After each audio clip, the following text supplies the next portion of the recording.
Hey guys, what's going on? Welcome to Jay Speak. This week we answer questions. And we got the studio fixed up. So, good week. First question. Could I compare the 2018 Gibson Les Paul with P90s against the 20 Les Paul with P90s?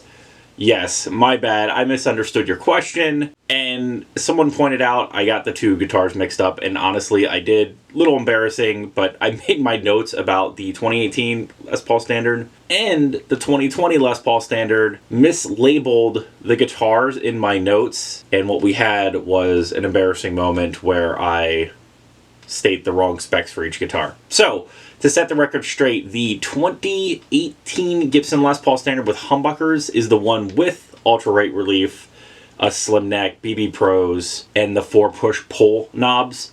The 2020 is the original series that has no weight relief and has Burstbucker 1 and 2s with the orange drop capacitors.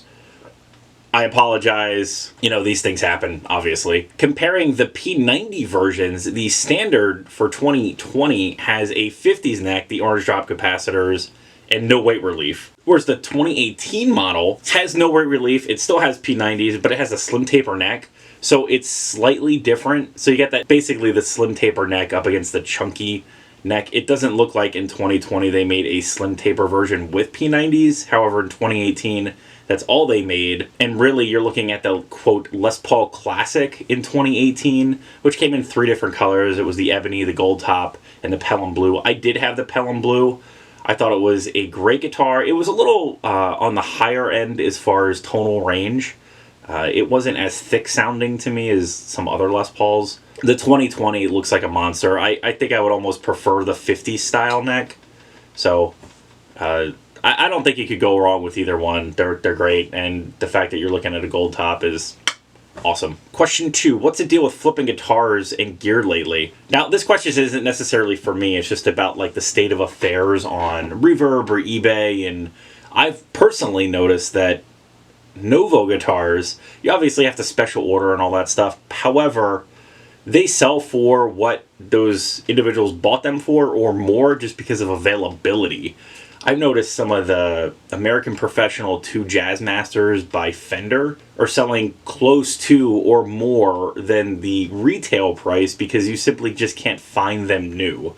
I think COVID disrupted supply chains, disrupted manufacturers, disrupted retailers being able to get product and sell it because of the supply chain issues, because the manufacturers can't get people to work in the factory, or they're having other supply chain issues getting materials into their factory to build the guitars. So there's a variety of issues that have gone on the last year, but that's what's driving a lot of it. That's different than the Novo example. Novo, I think, has had some material issues. However, it's more, they only have so many people in the workshop. They can only build so many hand-built guitars. That's a different issue than Fender being able to do it, but Fender will have the same issues because they're a maker of guitars and a seller of instruments. So it becomes something very similar, but it's something very different.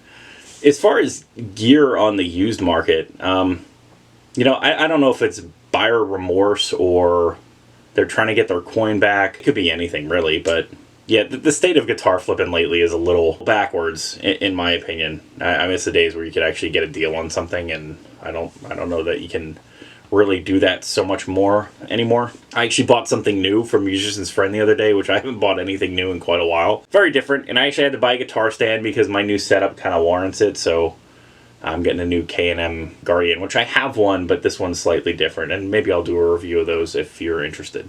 Question 3. Was I surprised by any signature piece of gear? Was the sound better than otherwise intended? Yeah, actually. The Gibson Jason Hook Explorer, I think it's just a fugly looking guitar. It sounded and played awesome.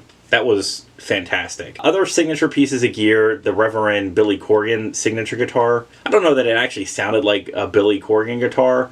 It just sounded really good, and I found it really great for cleans and dirt, and it matched up with some amps just beautifully, and I never would have expected that. Fender Chris Shiflett Telecaster, I think, is a great guitar. I don't know if you'd use it out of the rock realm, so Freeman Double J Jr., Jerry Cantrell's amp.